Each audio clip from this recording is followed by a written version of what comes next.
soy Patricia Gómez, bienvenidos. Hoy en adelante, médicos hondureños que estudian en Cuba regresan a su país para fundar un hospital en una de las regiones más pobres. Rubén García, del Refugio para Inmigrantes de Annunciation House, habla sobre la crisis de integridad que criminaliza a los inmigrantes. Y personal del Distrito Escolar de Racine explica cómo los recursos federales del Título 1 son asignados.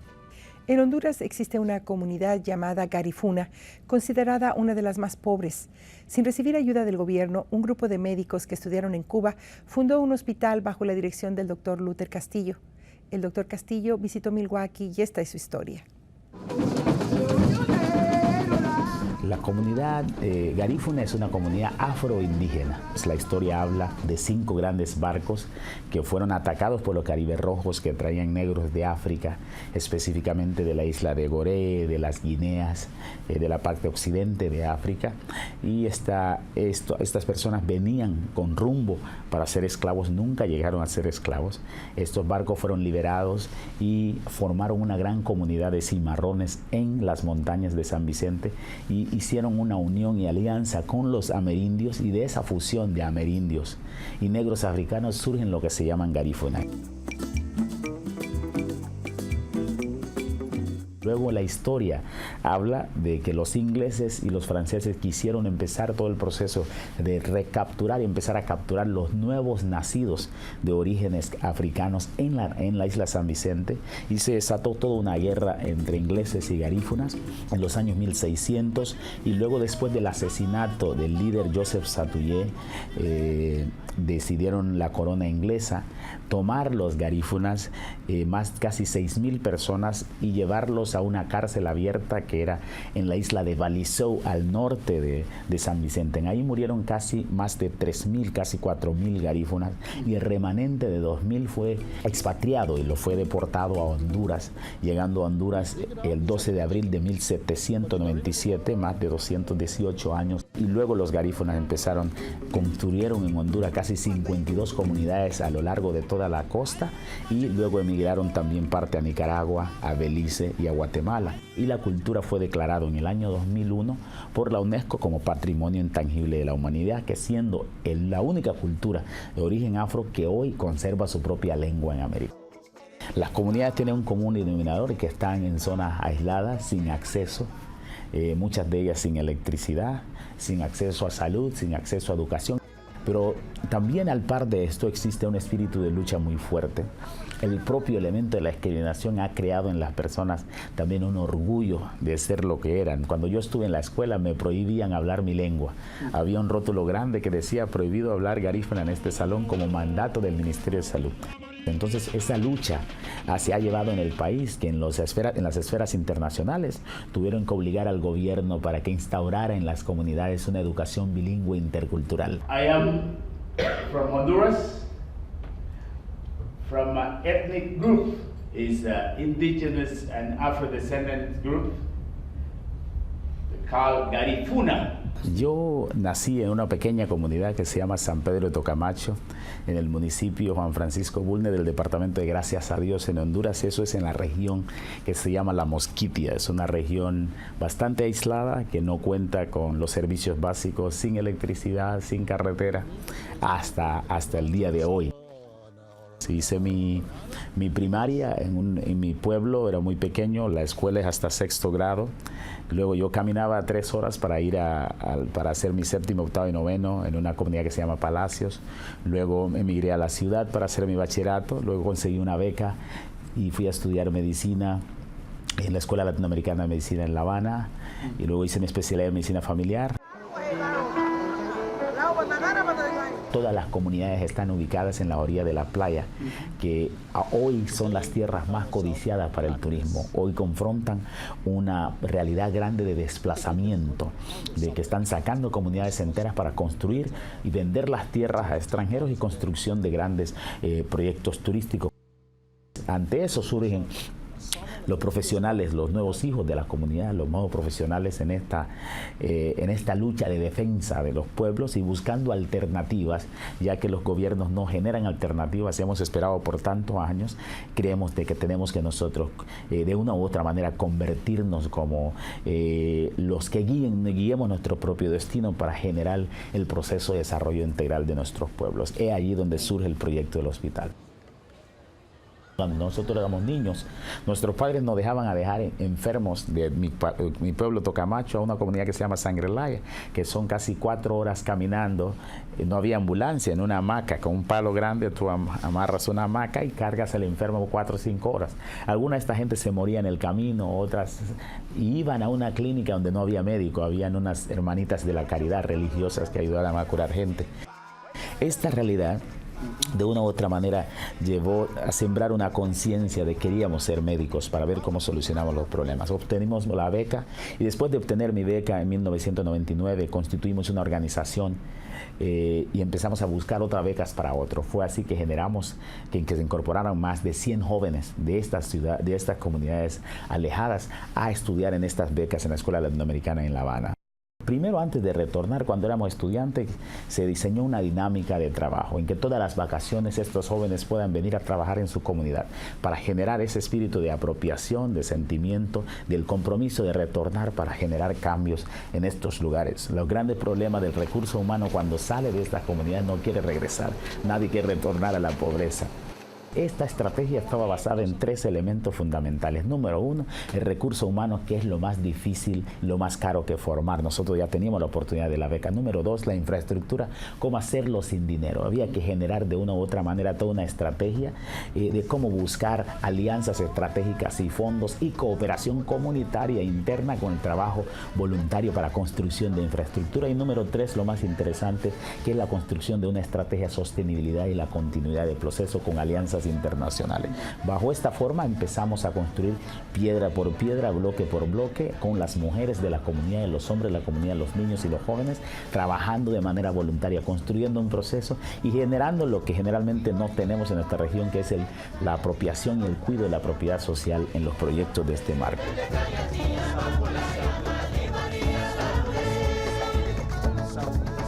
Conocí a Luther en el marco del golpe de Estado de 2009 en Honduras, y Luther anduvo en la resistencia contra el golpe de Estado. De hecho, se convirtió en una especie de vocero internacional de la resistencia contra el golpe de Estado.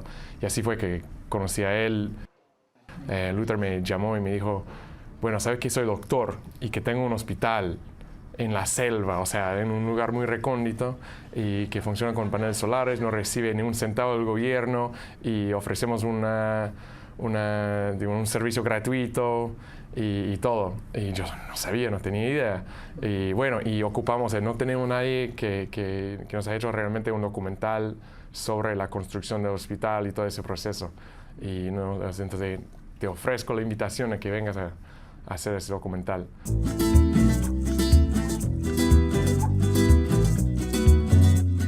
Se llama Medicina Revolucionaria, una historia del primer hospital garífuna. Y lo que trata, o sea, mandar como mensaje ese documental es que existen otras posibilidades, que existen otros mundos y ya están en marcha en algunos lados, en algunos rincones del mundo, y incluso en esferas o lugares tan difíciles como es la salud. O sea, armar un sistema de salud es una gran cosa, es un proyecto enorme, y Luther y los demás médicos garífunas en la región, junto con la ayuda de unos sindicatos en Estados Unidos, del gobierno cubano, han podido levantar un hospital que no es público ni privado, que es otro modelo y que funciona.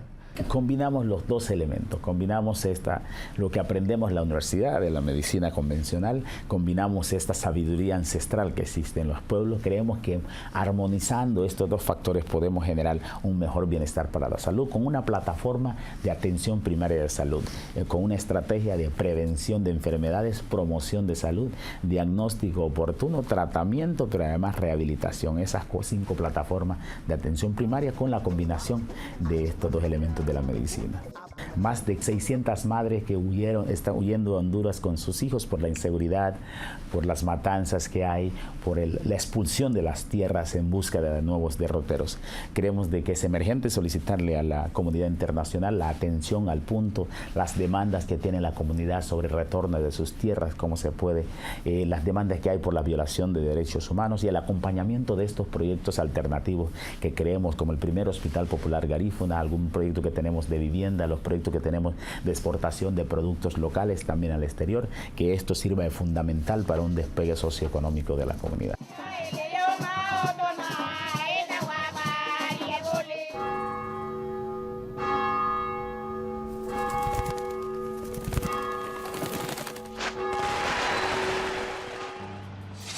Truly an honor to be recognized by an organization which represents the core values that, really do make this legal system of this country the greatest that humanity has ever known. Yo era un niñito así. Mi papá siempre ha tenido una pasión para la justicia. Eso me lo enseñó mi papá. Y en las marchas para los derechos civiles siempre me llevaba mi papá. En Chicago empecé a ver, me di cuenta de la cuestión de la envenenación de plomo. Y mi meta es lograr que el estado de Wisconsin, el gobernador del estado de Wisconsin, declare que el estado va a demandar a estas compañías. Uno tiene que aceptar responsabilidad por la condición social en la cual nos encontramos. Tenemos que traer nuestros valores, nuestro sentido de justicia para cambiar este país, mejorar este país. Y espero que unidos podemos hacer eso si lo hacemos con una conciencia social. Y espero ver eso.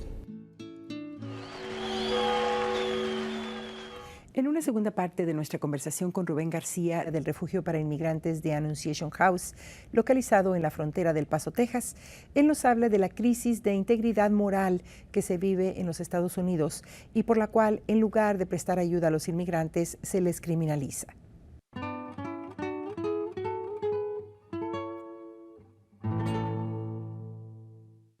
Rubén, gracias por haber aceptado esta entrevista con nosotros. Patricia, es un placer para mí. Te agradezco mucho la invitación, la oportunidad de estar aquí y poder platicar un poquito de lo que es un tema que está mucho del corazón de nosotros. Bien, ¿qué es lo que está faltando? ¿Cuál es la honestidad que está faltando a los gobiernos en Estados Unidos por una parte y en correspondencia a los de todos los demás países donde todas estas familias no encuentran ninguna protección de sus gobiernos? Mire, yo creo que el primer paso en todo esto es honestidad. Poder llamar las cosas por lo que son. Y nadie quiere hacer eso. Nos hemos detenido. Queremos negar la corrupción. Queremos negar que los carteles están pagando y comprando las estructuras policíacas, las estructuras militares. Así es que se necesita reconocer eso. También se necesita enfrentar aquí la política acerca de la droga en los Estados Unidos. Estamos bajo la creencia que vamos a encarcelar todos que o trafican o que usan drogas, y eso no ha trabajado. Hemos gastado, los Estados Unidos ha gastado más de $1 trillón en su guerra contra la droga. Y todos sabemos que la droga se encuentra en cada barrio de los Estados Unidos, que es accesible hasta el nivel del junior high. No ha trabajado. Hemos encarcelado a cientos de miles de personas en un esfuerzo de querer parar la plaga que es la droga. Así es que lo que no hemos hecho es honestamente reconocer el problema de la adicción, el consumo de droga, y pensar de maneras nuevas de manejar eso para parar el flujo de dólares. Bien, Rubén, ¿qué se puede hacer? ¿Qué puede hacer la gente de buena voluntad, la gente que no tiene fines políticos, la gente en los Estados Unidos y en todos los países por donde los inmigrantes tienen que caminar para contrarrestar el sufrimiento de todos estos miles de personas que están buscando ayuda por donde van pasando y muchas veces con el objetivo de llegar a los Estados Unidos. Hablemos no de los políticos, no de las fuerzas, las autoridades, pero cada uno de nosotros que establezcamos un compromiso de honestidad, de ver que aquellos son nuestras familias, ver que todos somos inmigrantes, ver que las condiciones se han vuelto cada vez más difíciles para estas familias, vienen con más dolor y en circunstancias cada vez más difíciles. Mire, le agradezco muchísimo esa pregunta porque me hace esa pregunta al momento que hace 2 horas que el Papa aterrizó en los Estados Unidos. Una persona que se ha identificado totalmente con el inmigrante, que nos está llamando a que reflejemos en las implicaciones de la relación con el inmigrante. Así es que nosotros, en lo que cabe dentro de nuestras posibilidades, reconocer que están pasando cosas que nosotros como individuos necesitamos responder, es empezando con dar la bienvenida a gentes que han sufrido muchísimo, poder participar en decir que no es justo, no es bueno, no es correcto que estemos separando familias, encerrando parte de la familia y dejando la otra parte, que estamos deportando familias, que usemos nuestras voces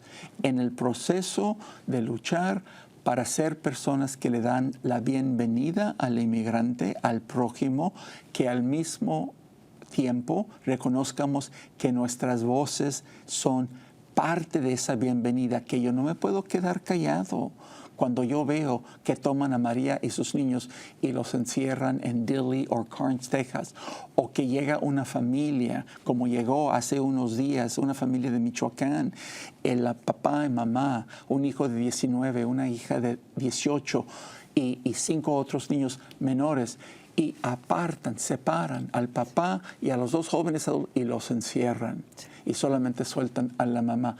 Después de que le mataron 3 hermanos a la mamá por quitarles sus tierras. Sí. ¿Ya es? Así es que les queremos dar la bienvenida, les queremos dar donde dormir, comida, ayudarles a poder desarrollarse aquí mientras que luchan por su asilo político, pero también condenar la división, la separación de familias y decir, eso no está correcto.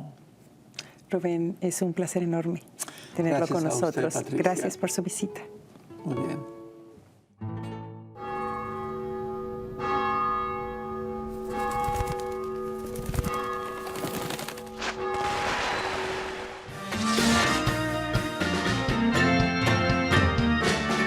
Quetzal es un ave. El concepto de Quetzal es que ese ave no puede vivir enjaulado. Y así es la música de nosotros, así somos como gente, como espíritus. Consejo sería que vales. Cada ser humano vale. Y hay que echarle ganas y sin miedo, siempre sin miedo. Y pues, un gran saludo a la comunidad de Milwaukee.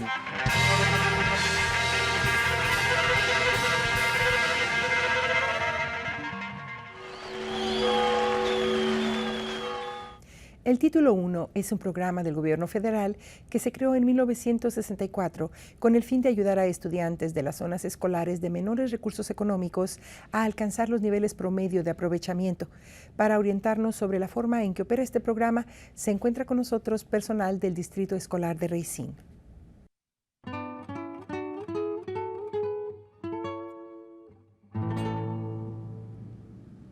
Dr. Thompson, Alejandra Briones, thank you so much for being with us today. Thank you for having us. We're glad to be here. Definitely. Dr. Thompson, can you tell us what is Title I program? Title I is a federal program where federal funds are provided to schools to help children most in case of educational need. The program was part of the Elementary and Secondary Education Act. It was first funded by Congress in 1964. And again, the purpose of these funds is to most help students who are in need of educational need. What kind of schools or students are eligible for receiving this funding? So schools that are receiving Title I funds are having a family population where 40% or more of the children are from low-income families. In this case, we have two different types of programs. We have targeted assistance where only specific children within the school have been selected for servicing, and then we have school-wide Title I schools where all students in the school, regardless of income, family income level, are eligible for services. Good. Alejandra, how do parents fit in Title I? So parents can definitely participate through different ways. The first one is it is the parent's choice if they want their student to receive services. So they can accept or deny the services. After that, a specific percentage of the funding that their schools receive goes specifically to Title Parent Involvement money, where schools are responsible for doing Title I parent events, and they teach skills in reading and math that can be practiced and utilized at home. Dr. Thompson, are non-public schools eligible to receive these funds? Yes, students at non-public schools are eligible to receive Title I services. They would be selected if they are living in the attendance area of a school that is receiving school-wide Title I services. In this case, then the selection criteria for them to receive the services would be the same as students that attend public schools. How these family nights look for Title I? Oh my goodness, there's so much to do. Reading and math is everywhere. It's while you drive down the street, you're reading the signs. As you're cooking, you're dealing with instructions and recipes and measurements. So the Title I nights are as creative as the staffs can get. A couple of my favorite are actually reading underneath the starlights. And students and their families come in PJs to the school and they read a book together under a flashlight.